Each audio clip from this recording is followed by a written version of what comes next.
boa tarde, amigo internauta. Portal Sustentabilidade, mais uma vez, nos estúdios da Flix TV, aqui em São Paulo, numa tarde fria, chuvosa, graças a Deus. E vamos falar sobre o destino dos resíduos sólidos, do lixo, o compromisso, a obrigação que tem o cidadão comum na sua residência, a indústria, o comércio, enfim, todos os atores desse grande complexo e desse problema que preocupa muito o Brasil, já que o Brasil não recicla nem 2% do lixo, né? E para falar sobre isso, tem uma pessoa que entende profundamente disso, que é minha amiga Tereza Cristina. Tereza, obrigado por ter vindo. Obrigada pelo convite, é um prazer estar aqui com você. Muito bom. O Brasil tá devagarzinho nisso, né? Ainda não tem essa cultura de reciclar e de dar o destino certo para o lixo, né? Na verdade, nós poderíamos estar muito melhor, né? Temos uma área grande, temos o conhecimento, temos uma lei de resíduos sólidos de 2010 que está em vigor, que é a Lei 12.305, muito boa, mas ainda tem muitos entraves, né? Nós sabemos que os entraves são grandes e, infelizmente, culturais, sociais, políticos, e por todas essas questões nós ainda não conseguimos atender definitivamente como deveria ser essa questão, né? Nós temos na região centro do Brasil, na região norte e nordeste ainda, muitos lixões, nós temos ainda muitos aterros que não estão devidamente licenciados e controlados, e isso é um problema, socioambiental. Eu vou pedir até para o Fábio colocar, Fábio, nosso aniversariante do dia, parabéns, amigo Fábio, diretor técnico aqui da Flix TV, e o Fábio colocasse o primeiro slide para que a gente desse uma panorâmica para o internauta, né? Quer dizer, essa é a Política Nacional de Resíduos, né? E aí estão todos os envolvimentos, né? Seria os resíduos e o rejeito, o que significa isso? Nós vamos falar sobre esses aspectos todos que envolvem a Política Nacional de Resíduos. O slide seguinte, Fábio, por gentileza. Essa responsabilidade ela é compartilhada, é da indústria, também da esfera federal, estadual e municipal, é do cidadão e é do comércio, né? Ou seja, todos estão envolvidos nesse processo. Mais um, Fábio, por gentileza. E pode-se desenvolver e deve ser desenvolvido planos de gerenciamento, onde são feitos diagnósticos, né? Para implementar melhorias e, através de indicadores, conseguir separar e dar o destino adequado para o resíduo. E, por último, Fábio, vamos falar um pouquinho da logística reversa e dos acordos setoriais, né? A gente sabe que os acordos setoriais são aqueles acordos que, por exemplo, quando o cidadão vai no posto de gasolina, aquele óleo é recolhido. Aquilo é um acordo setorial. As lâmpadas, defensivos químicos, embalagens de defensivos químicos, pilhas, são acordos setoriais, mas tem muitos produtos que estão fora ainda desses acordos e é sobre isso que nós vamos falar hoje. Grato, Fábio. Bom, dei uma panorâmica mais ou menos, ou você quer corrigir alguma coisa? Não, eu achei que foi excelente, você colocou bastante bem. Uma coisa muito importante, que eu acho que foi um primeiro slide seu, é a questão da gestão compartilhada e da responsabilidade compartilhada.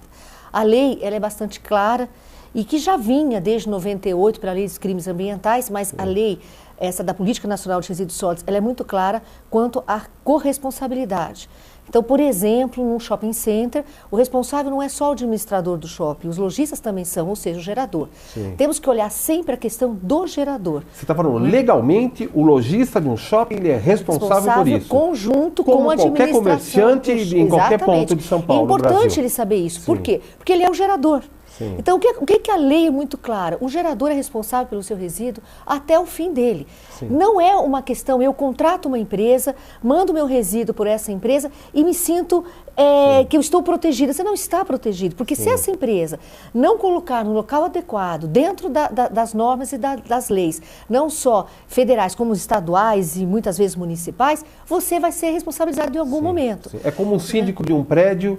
Quando o seguro do prédio não está feito, ele é responsável criminalmente se acontecer alguma coisa com o imóvel, né? Nós estamos falando exatamente disso, e que a maioria das pessoas não tem essa noção. E uma outra coisa importante que nós temos que notar é o seguinte, aonde você vai lançar? Por quê? Que eu volto a falar nisso, porque isso é uma coisa importante. Contrato uma empresa que vai destinar o meu resíduo. Essa empresa tem uma licença, ok, de operação com órgão ambiental, ou seja, com todos os órgãos.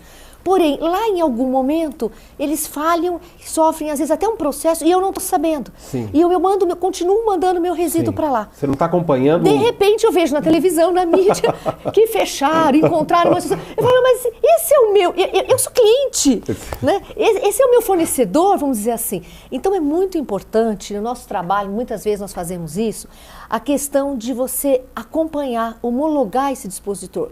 Tudo bem, ele tem as licenças, tem tudo, mas eu vou lá conhecer, vou verificar a área, vou ver em que condições que eles estão.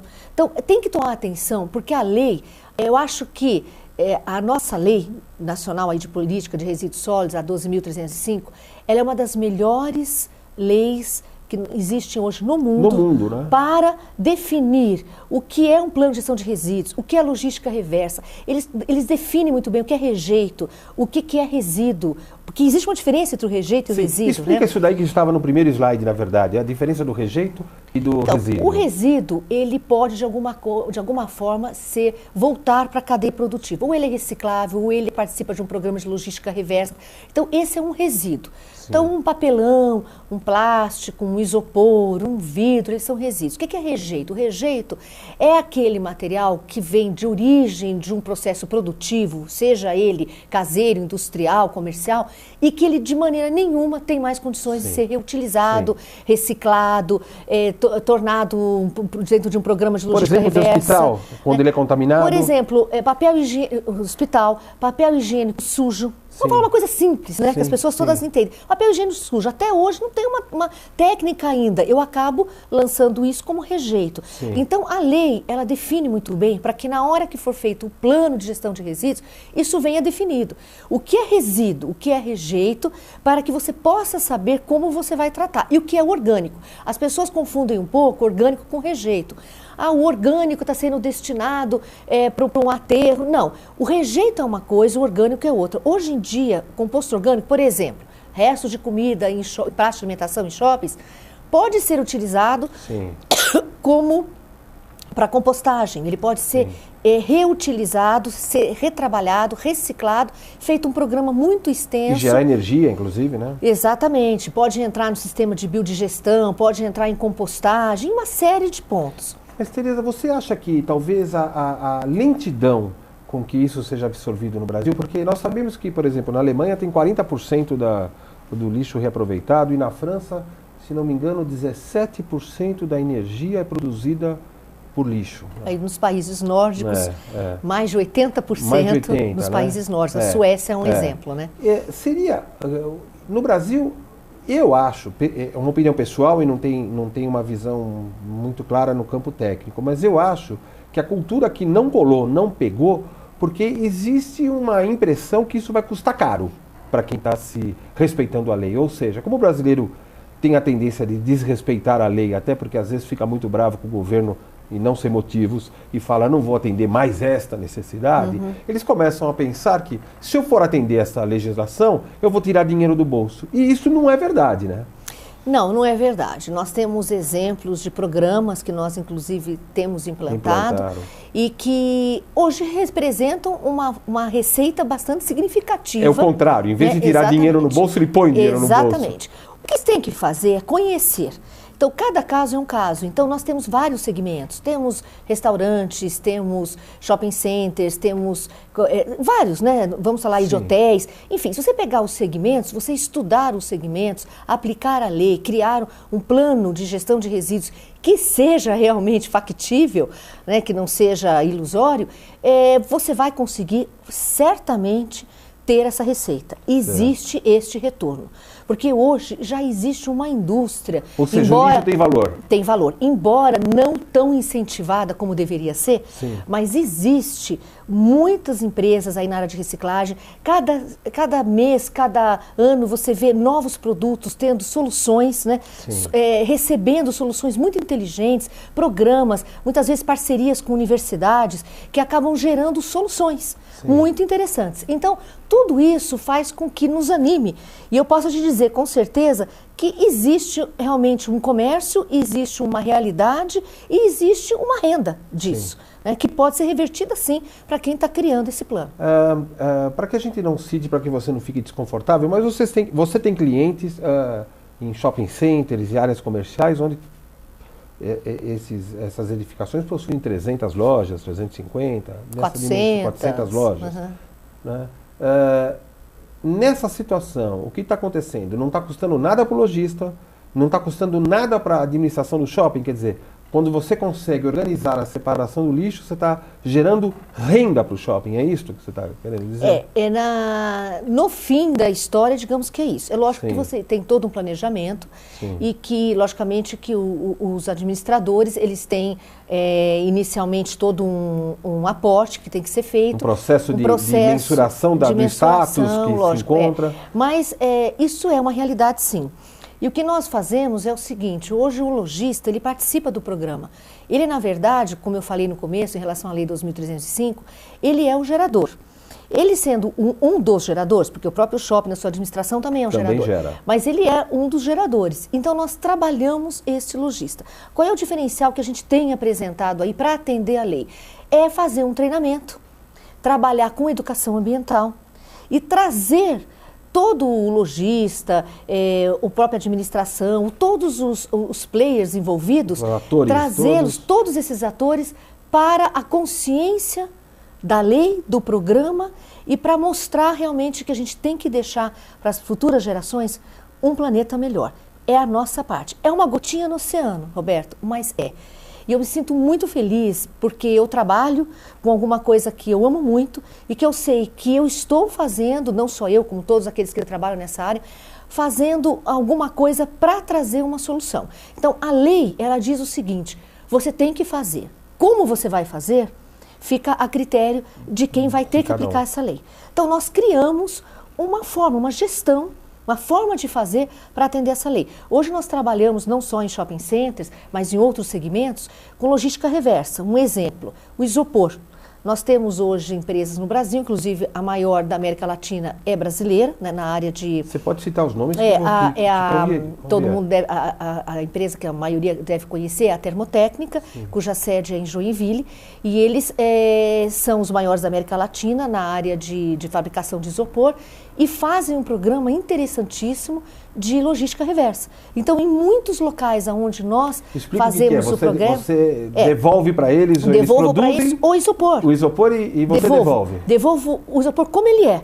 Sim. Então, nós fazemos um programa com eles, eu tenho um programa com eles em Manaus, tenho um programa com eles em Goiânia, tenho um programa com eles aqui em São Paulo, nós temos em Curitiba, e eles têm várias fábricas e eles têm um sistema de recolhimento e de logística. A Tetra Pak é campeã nisso, né? Também, que produz o longa-vida, também, né? E eles fazem esse programa de retirada. Então, eles retiram, no caso, nos estabelecimentos que eu trabalho, inclusive sem custo nenhum, eles levam novamente para a fábrica deles esse isopor pós-uso, então isso é a logística reversa, na verdade é o produto pós-uso que volta para o fabricante. Então nós aplicamos isso. Outras coisas que nós aplicamos, que eu acho interessante falar, são programas socioambientais, onde nós fazemos, por exemplo, a questão ambiental é o nosso foco, porém, nós trabalhamos com organizações não governamentais que fazem um programa, transformam aquele material que nós entregamos para eles, eles vendem, transformam aquele dinheiro recebido em ações sociais em locais próximos a comunidades onde nós estamos inseridos com o trabalho. A receita gerada em todo esse trabalho acaba voltando socialmente para a comunidade. Socialmente para a comunidade que está inserida no local onde nós estamos trabalhando. Não é longe, é no local. Porque hoje em dia, na maioria dos locais onde estão grandes segmentos e grandes unidades aí, até de lazer e tudo, você encontra situações complicadas socialmente falando, né? Então, eles revertem esse trabalho e criando um programa socioambiental. Então, o que eu acho importante, já que nós estamos comentando aí sobre a lei, que a lei, se ela for bem interpretada e bem avaliada, ela é uma lei que ela nos leva à sustentabilidade. porque você trabalha os 3 pilares. Você trabalha o econômico, você trabalha o social e você trabalha o ambiental. Então, ela traz muito essa vertente. Por isso eu digo que, na minha opinião, daquilo que eu conheço, para mim, ela é a melhor legislação que existe em termos ambientais, no sentido de direcionamento, né, de explicação e direcionamento, e deve ser melhor aproveitada. Eu acho que ainda falta muito para ser aproveitada no Brasil. E nem poderia ser diferente, porque como ela é recente, e nós estamos ainda caminhando, quase que engatinhando nesse processo dentro do país, teria que ser melhor, né? Quer dizer, se eu for criar hoje um metrô numa cidade que não tem metrô, eu não posso fazer igual o metrô de Buenos Aires ou de Londres, que tem mais de 100 anos. Eu tenho que fazer alguma coisa que seja top de linha. Verdade. Né? E ela traz todos esses conceitos, ela é muito clara, ela traz assim, diz os instrumentos que você tem que adotar, envolve os municípios, né? E eu acho assim que é muito importante que os municípios, que a sociedade civil em geral, atente para a necessidade de nós cuidarmos dos nossos resíduos. Sim. Porque, assim, ninguém vive sem gerar resíduo. Sim. Se nós olharmos para nós acordamos de manhã, nós já geramos resíduos. Então, e quanto muito uma praça, simples. Um shopping, um desses seus clientes gera de resíduo por dia? Isso é muito mais relativo. Ou menos. Fala um número daqueles que você lembra de cabeça. Olha, nós temos aí shopping centers gerando uma média de 8, 9 toneladas por dia. Por dia? Por dia. Dessas 8, 9 toneladas por dia, eu consigo reciclar pelo menos 50% disso. Pelo menos. Meu amigo Roberto Pereira, aqui do Grupo Sonai, esteve aqui o ano passado, que ganhou um prêmio, que por sinal, através de um prêmio internacional. Quantos por cento vocês estão conseguindo naquele shopping que você fez o trabalho? Esse shopping nós estamos conseguindo atualmente 89%. 89%. Teoricamente, nós sabemos por estudos internacionais... 100% é impossível. Até o pessoal brinca comigo, diz assim, rejeito zero existe? Vamos fechar todos os banheiros então dos shoppings e nós vamos ter rejeito zero. Certo. Mas enfim, a gente sabe que teoricamente, a nível de muitos estudos internacionais, 90% é um número que aparece. Sim. E sempre quando eu treino, a gente faz muito treinamento com lojistas, inclusive nós criamos coffee break, fazemos vários eventos para trazê-los para entender o programa. Sim. Porque eu acredito muito que o ser humano, ele faz aquilo que ele aceita, na mente e no coração. Pela motivação, né? Pelo coração. Você tem que entender. A obrigatoriedade é muito complexa, né? Sim, e a gente vê o número de leis que tem aí que não são cumpridas. Você realmente tem que convencer. Então, nós trazemos um trabalho muito forte de treinamento e esclarecimento, talvez seja a palavra mais correta. E nós sempre brincamos dizendo assim, quantos vocês acham, a gente joga isso para a plateia, que você andando, por exemplo, num shopping, olhando para um shopping, quanto de resíduo pode ser reciclável dentro de um shopping e quanto é rejeito? Aí eu explico, o rejeito, lembre-se bem, é o papel higiênico sujo, é a comida estragada, é aquele papel da bandeja que a criança jogou um copo inteiro de água, aquele papel eu não posso reciclar, que é todo molhado. Dou uns exemplos. Aí eles param, pensam e começam. 30%, aí eu brinco, quem dá mais? 40%, quem dá mais? Aí quando eu digo para eles 90%, ninguém acredita. E eu, sendo muito sincera, durante muito tempo falei, é um número muito teórico. A gente sabe que na matemática, na teoria, muitas coisas podem acontecer. E nós atingimos 89% na prática. Beleza. E o mais interessante é que hoje esse número ele está se repetindo. Porque não foi um caso não excepcional. Foi esporádico. Um mês deu 89, que beleza, vamos comemorar, o mês que vem caiu para 50. Não. Nós estamos trabalhando entre 85 e 89 mês a mês. Significa o quê? Que o projeto se consolidou. Então você está em nível sueco, digamos assim, eu estou muito feliz. Eu acho que nós estamos fazendo um trabalho, assim, muito forte, mas muito sincera. O programa é muito interessante, mas a equipe envolvida é muito importante. Por exemplo, a administração exatamente, do local, nós temos logista. Muito apoio da alta administração, muito apoio. Nós temos muito apoio dos lojistas, ou seja... No caso, no Grupo Sonai Serra, né? No Grupo Sonai, no caso, mas em outros grupos também que nós trabalhamos, a gente também tem muito apoio. E o que é muito interessante é assim, qualquer trabalho, eu acredito muito no ser humano. E qualquer trabalho que você vai fazer, você depende de uma equipe. Eu acho que a equipe é tudo. Sim. Em tudo que nós fazemos na vida. Na motivação. Né? Nós não somos sozinhos. E esse programa, ele interage muito, como ele tem uma parte de educação ambiental, tudo, ele interage muito com equipe. Então eu te digo, nós atingimos 89%, níveis aí, padrões suecos, mas nós temos uma equipe, que é a alta administração, que são todos os operacionais, são os lojistas, enfim, é todo um conjunto. A equipe da limpeza é muito importante. Porque eu fico imaginando, né, desses 300, 400 lojistas de um grande shopping, por exemplo, talvez eles não tenham ideia que é gerado 8 ou 9 toneladas dia de lixo, né? Ele acha que aquele papelzinho dele é só um papelzinho que eu estou jogando. Esse é um papelzinho no meio de 8 milhões, né? Exatamente. De 8 mil toneladas? Exatamente. Perdão, é 8 mil quilos, 8 toneladas. Mil quilos, né?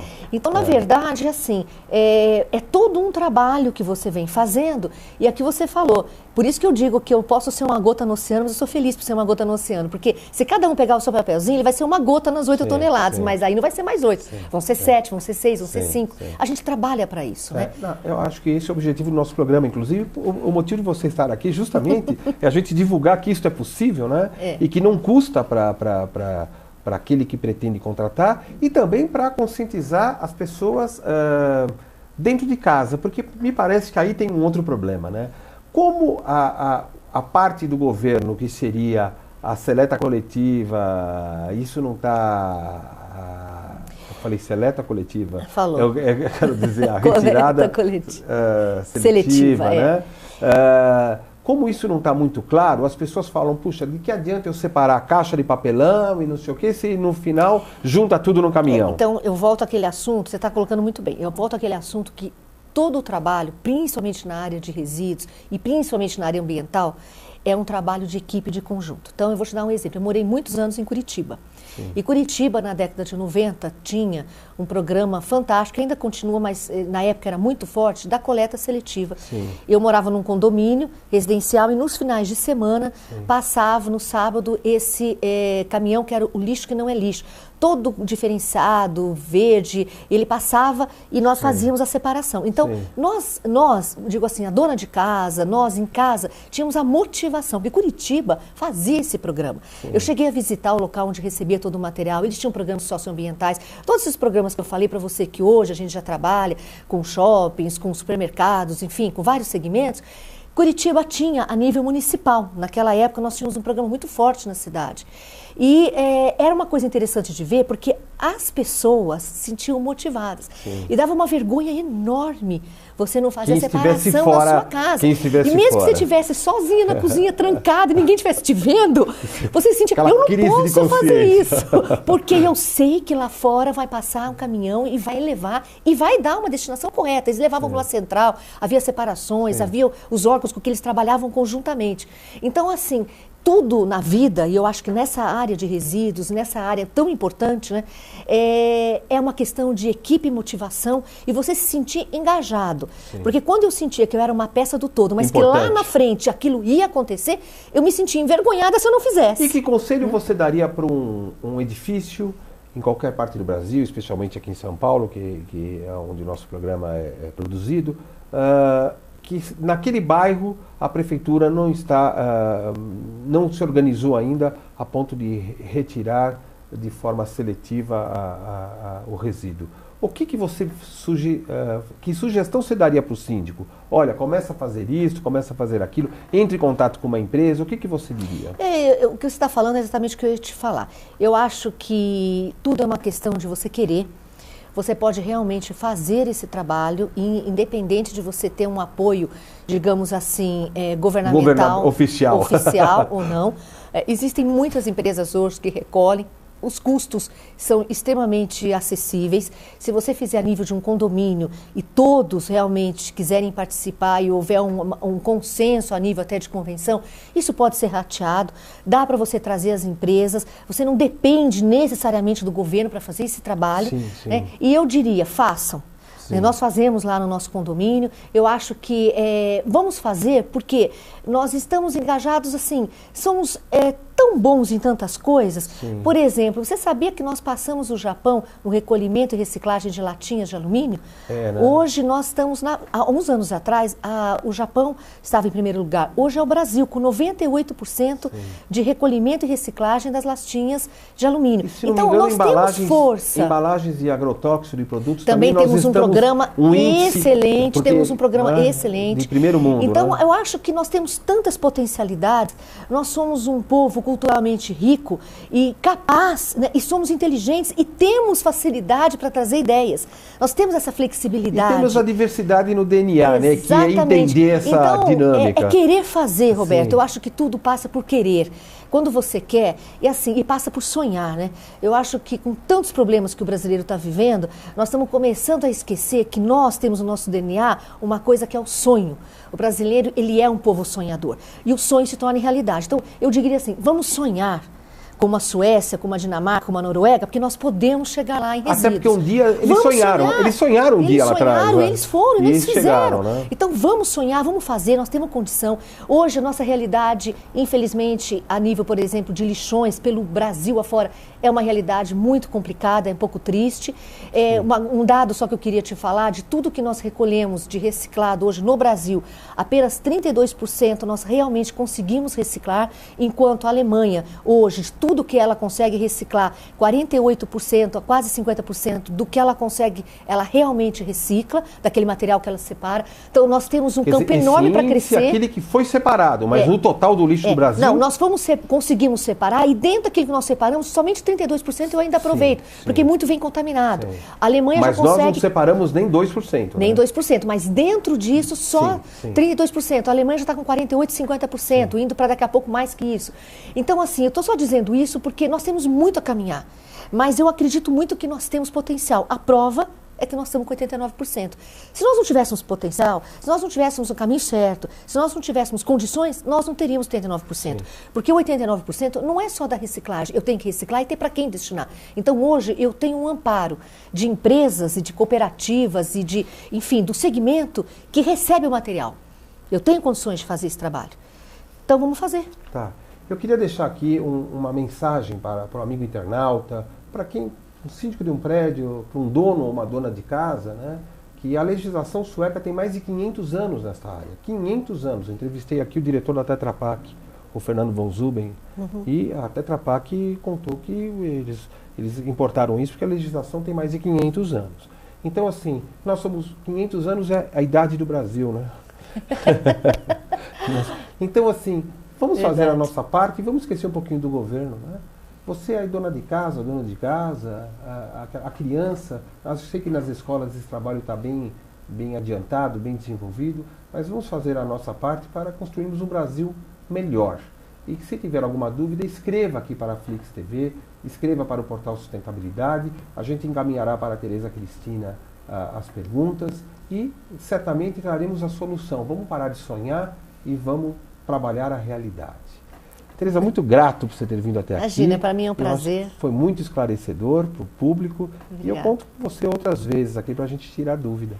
Eu fico muito feliz, agradeço a oportunidade, porque eu acho que é um tema que merece atenção, né? Nós não temos só mais uma lei, nós temos uma lei que realmente faz a diferença num país e que nós devemos trabalhar isso o mais que nós pudermos. Eu deixo aqui, então, a minha esperança no povo brasileiro, porque eu acredito em todos nós, sei que somos capazes e que vamos conseguir juntos e que cada um fazendo a sua parte, nós vamos conseguir trazer o nosso país para uma situação de muito orgulho, que é onde ele merece estar. Mais uma vez, muito grato. E eu deixo, então, aqui o meu abraço para todos os envolvidos nesse grande trabalho, as redes sociais que têm impactado tanto na evolução dessa temática e o Portal Sustentabilidade, mais uma vez, trazendo uma matéria de interesse público e nós retornamos daqui 15 dias com outro tema tão gostoso quanto este. Um grande abraço e até mais.